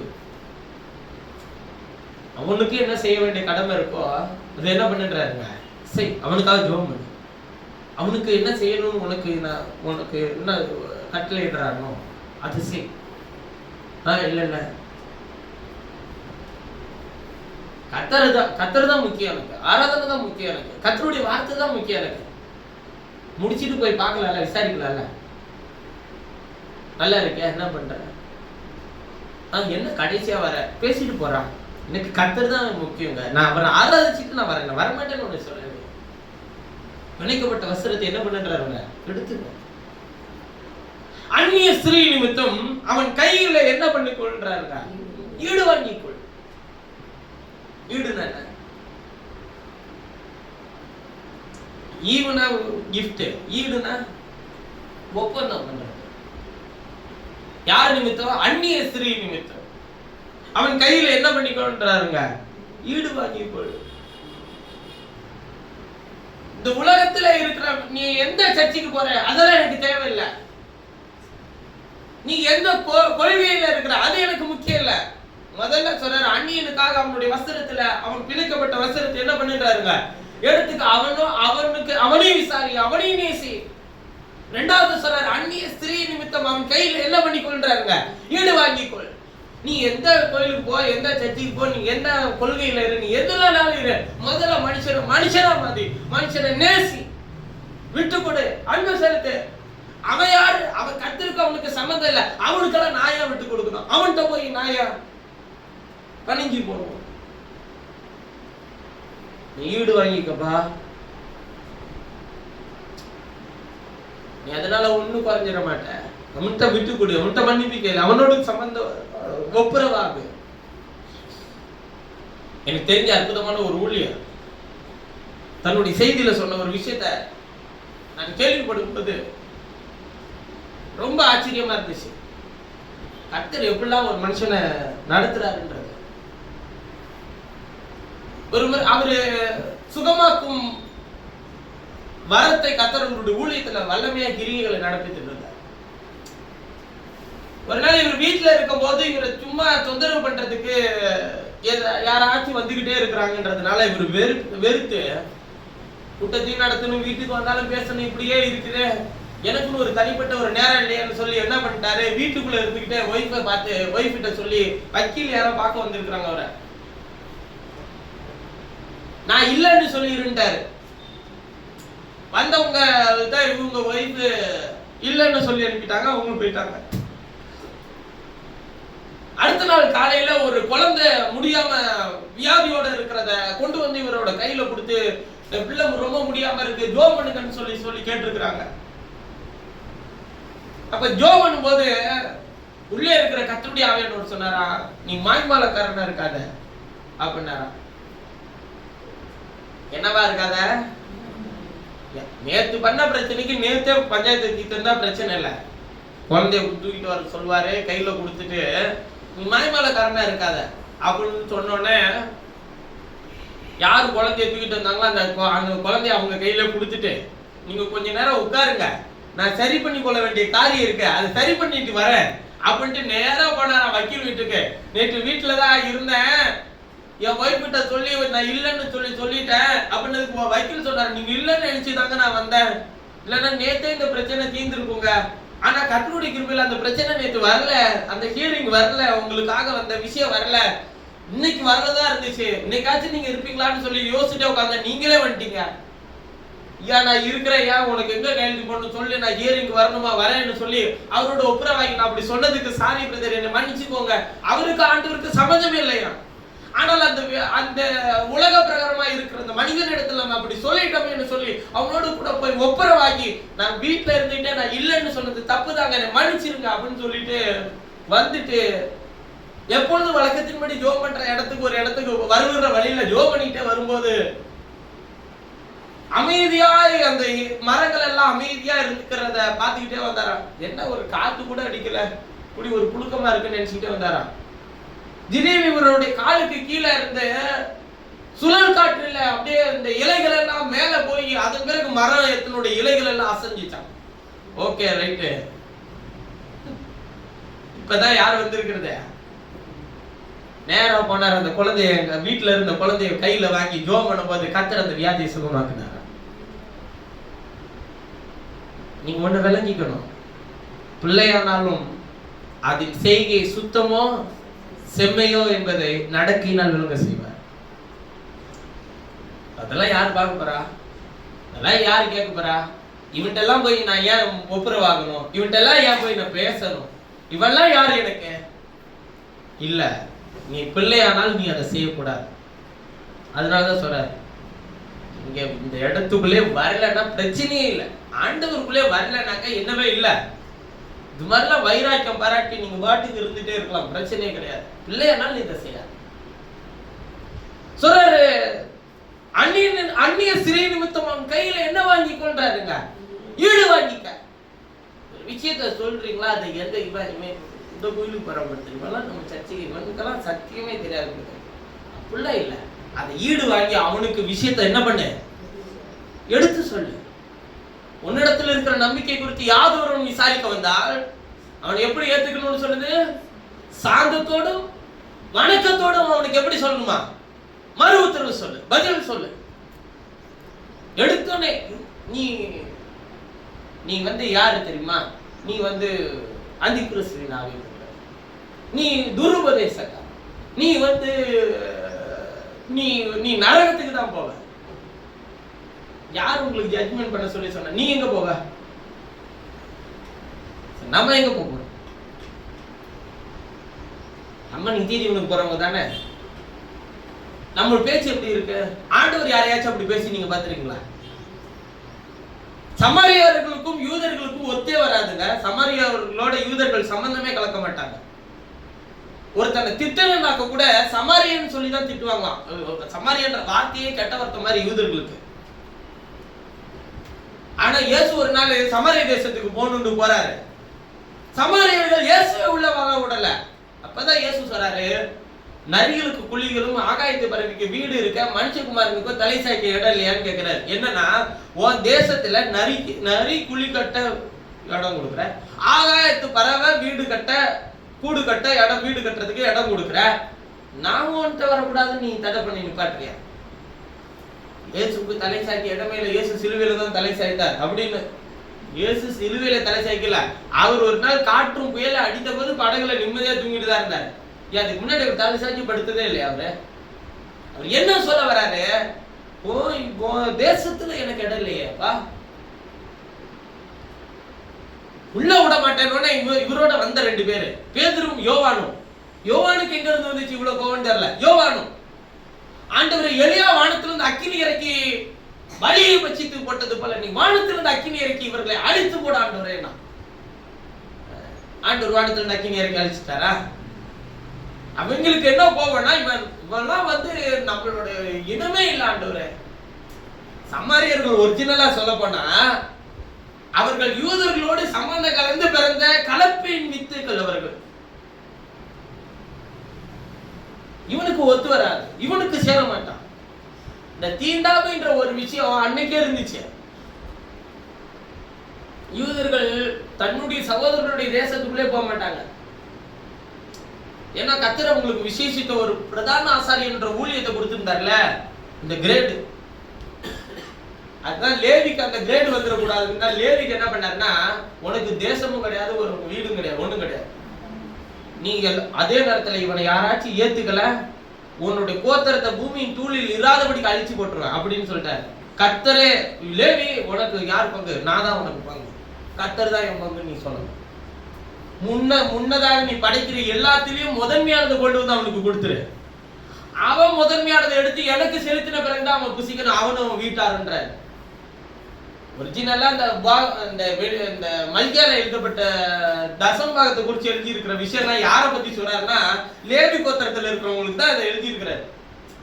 என்ன நாமளும் அந்த ஆசாரியர்கள் லேவியருமா கத்தர் மாத்தினாலும் நம்மளையும் ஆண்டவர் சொல்லி பாக்குறாரு, முதல்ல நீ ஒழுங்கா செய்ய வேண்டியது சரி. சரி, அப்ப ஆண்டவர் சொல்றாரு பாருங்க, வானத்திலிருந்து அக்கினி இறக்கியவர்களை பட்சித்து போடு, அழித்து போடுன்னு. திரும்பி பார்த்து நீ என்ன ஆவியினால் நிரப்பப்பட்டிருக்கிற? நான் கொடுத்த ஆவி உனக்குள்ள இருந்துச்சுன்னா நீ அப்படி சொல்லுவியா? அழிச்சு போட்டுருன்னு சொல்லுவியா?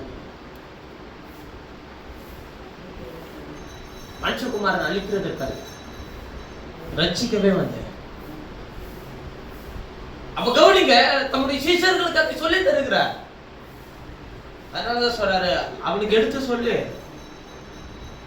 அழிச்சிடாத, வார்த்தையினால் அழிச்சிடாத. அவன் கத்தரை விட்டு பின்வாங்கி போயிடுவான். இப்படி இப்ப இத்தனை குரூப் பிரிஞ்சு இருக்கிறதுக்கு காரணம் என்னன்னு நீங்க நினைக்கிறீங்க? எவன் வாயிலையாச்சும் வந்ததான விஷயம் தான். நான் உன்னோட சேர மாட்டேன், நீ என்னோட சேரக்கூடாது, நான் உனக்கு எனக்கு என்னவே இல்லை, சம்மந்தம் இல்லை. எதுல சம்மந்தம் இல்லை? செய்யற கிரியை இல்லை. பைபிள் இப்படி சொல்லியிருக்கு, அதை நான் செய்யறேன். அதுக்கு அவனுக்கும் உங்களுக்குமே என்ன இல்லையா? சம்பந்தம் இல்லையா? அவனை நிந்திக்கிறானா? நிந்திக்கட்டும். அவமதிக்கிறானா? அவமதிக்கட்டும். அதெல்லாம் கர்த்தர் உங்களுக்கு பலனா மாற்றி தருவேன்னு சொல்லி இருக்கிறாரா இல்லையா? கிறிஸ்துவ நிமித்தம் வரும் நிந்தையை நீங்கள் சகித்துக் கொண்டால் அதை உங்களுக்கு என்னவா தரேன்றாருங்க. பேதுருல எழுதும்போது சொல்றாரு, அதை என்னுடைய வருகையில மகிமைக்கு புகழ்ச்சியா அது உங்களுக்கு தர. ஏன் அதை சகிச்சுக்கிறது இல்ல? சகிச்சுக்க முடியறது இல்ல. அதனால சொல்ற, வஞ்சனையினால் வந்த போஜனம் மனுஷனுக்கு என்னவா இருக்கும்? இன்பமா இருக்கும். வஞ்சனை எப்படி? திறமையினால. நீ யாருன்னு தெரியுமா? நீ எப்படிப்பட்டவன் தெரியுமா? நீ உயர்ந்தவன் தெரியுமா? இப்படியே இந்த மாதிரி பேசுறவன் உன்னை வஞ்சிக்கிறான்னு அர்த்தம். ஏன்னா அதனுடைய தகப்பன் யாருன்னு கேட்டா, வஞ்சிக்கிறதுல தகப்பன் யாருன்னு கேட்டா பிசாசு. அவன் என்ன சொன்னான்னு நல்ல கவனிங்க. நீங்கள் இதை புசிக்க நாளில் நினைவே ஆக மாட்டீர்கள், சாக மாட்டீர்கள், நீங்கள் யாரை போல இருப்பீர்கள், உங்கள் கண்கள் என்ன பண்ணப்படும்? திறக்கப்படும் என்று யாருக்கே தெரியும்? தேவனுக்கே தெரியும். உன் கஷ்டம் என்னன்றது யாருக்கே தெரியும்? தேவனுக்கே தெரியும். நீ எவ்வளவு உயர்வானவன்றது, எவ்வளவு மேன்மையானவன்றது ஆண்டவர் சொல்வாருங்க. நீ எவ்வளவு உயர்வானவன்றத அந்த உலகத்தின் அதிபதி சொல்லுவான். உனக்கெல்லாம் என்ன? அது கொஞ்சம் எப்படி இருக்குங்க, பேசி பேசி எதையாச்சும் வாங்கி சாப்பிட்ற போஜனம் கொஞ்சம் இன்பமா தான் இருக்கும். ஆனா பின்பம் அவனுடைய வாய் எதுனால நிரப்பப்படுமா? பருக்கை கற்களால் என்ன பண்ணப்படும்? என்ன அர்த்தம்? பருக்கை கற்கள்னா, பருக்கைனா இந்த சாப்பிட்ற சாப்பாடே அவனுக்கு கடினமா மாறி, அவர்களோடு வைத்திருக்கிற அந்த உறவின் நிலையே கடினமா மாறி, பருக்கை கற்களால் நிரப்பும். போஜனத்தை தின்னும் போது நடுவுல திடீர்னு ஒரு 2-3 கல் வருதுன்னு வச்சுக்கோங்க, ஒரு வாய்க்கும் எப்படி இருக்கும்? சாப்பிட்ற ஆசையை விட்டுருல. அது மாதிரி ஆலோசனை எண்ணங்கள் சிறப்படும். நல் யோசனை செய்து என்ன பண்ண? யுத்தம் பண்ண. தூற்றி கொண்டு திரிகிறவன் ரகசியத்தை வெளிப்படுத்துகிறான். என்ன? எல்லாத்தையும் சொல்லி என்ன, எங்க போறேன், என்ன பண்றேன், என்ன செய்யறேன், யார்கிட்ட பேசுறேன்.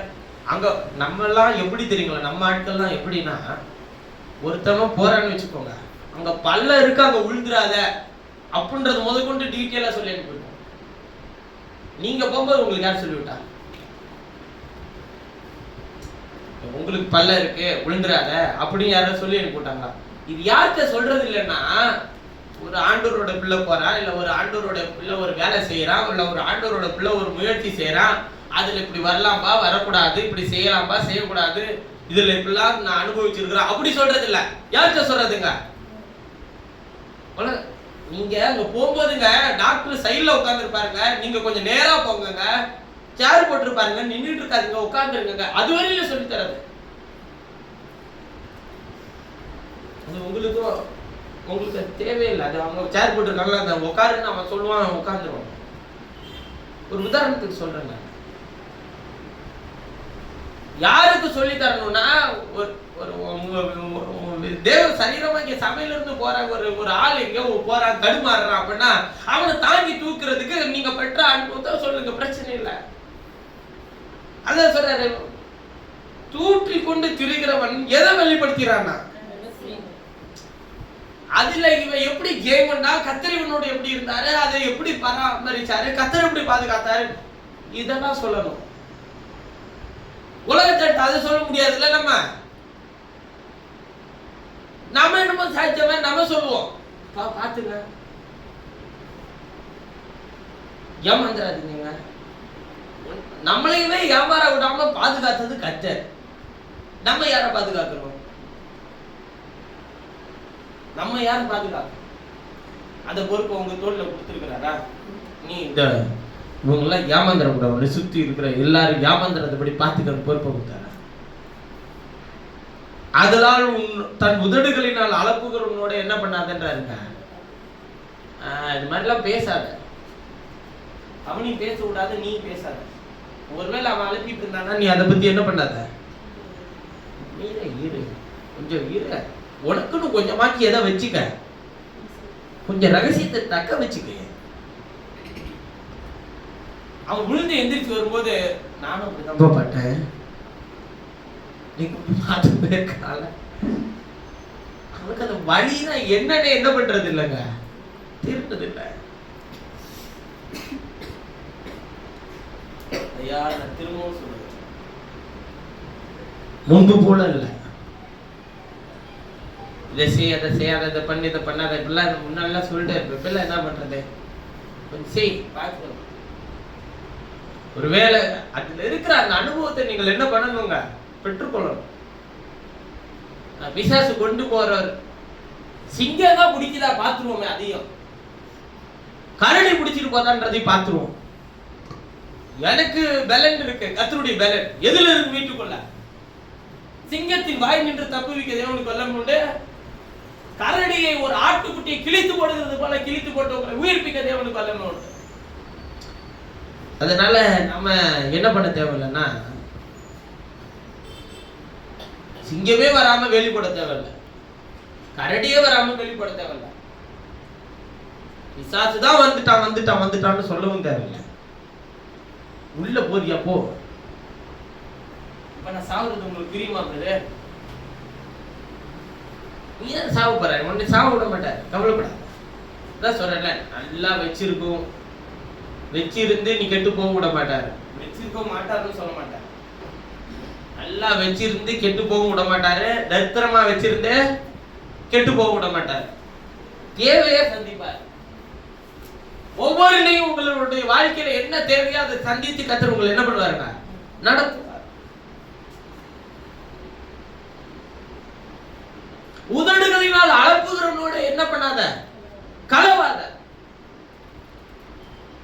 கத்தர் உனக்கு ஒரு திறமையை கொடுத்திருக்கிறாரா, அதுல நீ முன்னேறு.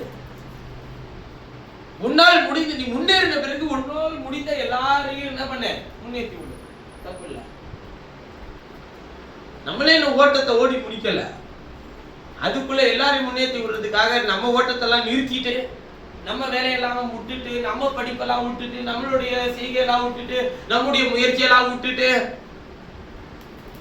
உலகத்துக்காக பிரயாசப்படாது. தேவனுடைய வார்த்தையில தெரிந்து இது எல்லாமே யாரு துக்கப்படுத்துதுன்னு சொல்றாருன்னா, மீட்கப்படும் நாளுக்கு என்று பெற்ற பரிசுத்த ஆவி என்ன பண்ணுது, துக்கப்படுத்துது. இதெல்லாம் விட்டு வெளியே வா. ஏன்னா அவர் உங்களுக்கு பரிசுத்த ஆவி தந்தது மீட்கிறதுக்கு, இவ்வுலகத்தில் அழிந்து போறதுக்கு இல்லை. அப்படி பரிசுத்த ஆவியை பெற்றுக்கொண்ட ஒவ்வொருவருக்காகவும் பிரயாசப்படுங்க, ஒவ்வொருவருக்காகவும் வாழுங்கள். கசப்பான வேரோடு அவர்களிடத்தில் ஜீவிக்காதிருங்கள். அதுதான் அவங்க எழுதுறாரு பாருங்க, எபேசியர் 3 வாசிங்க பார்க்கலாம். எபேசியர் 4 அடுத்த 2 வசனத்தை வாசிங்க பார்க்கலாம். நல்லா முடிச்சிருங்க. எபேசியர் 4 அடுத்த 2 வசனத்தை வாசிங்க. சகலவிதமான கசப்பும் கோபமும் மூர்க்கமும் கூக்குரலும் தூஷணமும் மற்ற எந்த துர்க்குணமும் உங்களை விட்டு என்ன பண்ணட்டும்? நீங்கட்டும். அவங்களோட போராடாதீங்க, அவங்களோட எது வச்சுக்காதீங்க. பரிசுத்தாவினால் நிரப்பப்பட்டிருக்கிற ஒவ்வொரு கர்த்தருடைய பிள்ளைகளும் எல்லா துர்க்குணமும் உங்களை விட்டு நீங்க கடவுள். அடுத்த வசனத்துல வாசிக்கும்போது ஒருவருக்கொருவர் தயவாயும் மன உருக்கமாயும் இருங்கள். கிறிஸ்துவுக்குள் தேவன் உங்களுக்கு மன்னித்தது போல நீங்களும் ஒருவருக்கொருவர் மன்னியுங்கள். நீங்களும் ஒருவருக்கொருவர் என்ன பண்ணுங்கள்? மன்னியுங்கள். ஒருத்தருக்கு மன்னிங்க, ஒருத்தருக்கு விட்டு கொடுங்க. இனிமே மூஞ்சிலே முழிச்சிடாத மாதிரி ஒருத்தருக்கு பேசாதீங்க. இனிமே அவ்வளவுதான், நம்மளோட ஜீவியம் முடிஞ்சு போயிடுச்சு. நம்ம நாளைக்கு போய் என்ன பண்ண போறோம்? படுக்கைக்கு போற மாதிரி பேசாதீங்க. மன்னியுங்கள். உங்கள் அனுபவத்தினால் விட்டு கொடுங்க. உங்கள் ஒவ்வொரு கிரியைகளினால் அன்பு செலுத்துங்கள். எல்லா துர்க்குணத்தையும் உங்களை விட்டு எடுத்துக் கொடுங்கள். தேவன் உங்களை ஆசீர்வதிப்பார். நாம் யாவரும்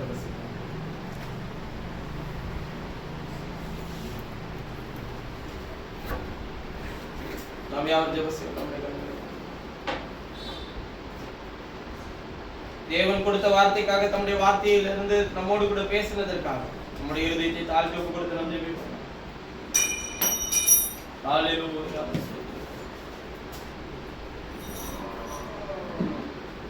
ஹalleluya.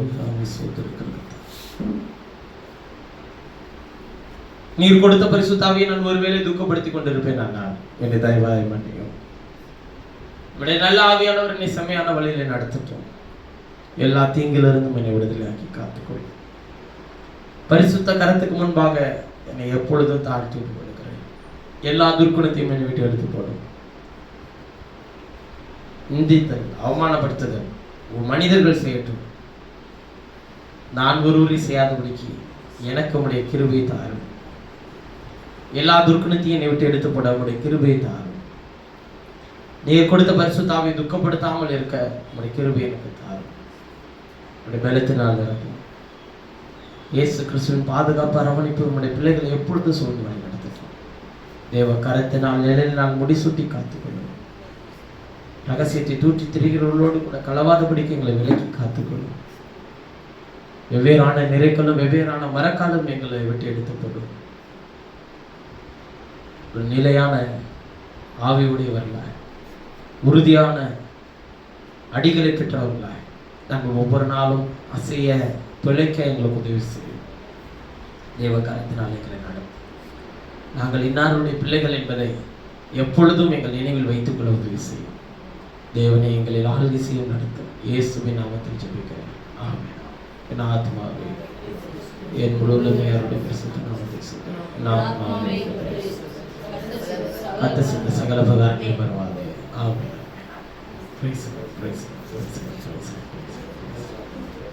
இணைப்பில் இணைக்கப்பட்ட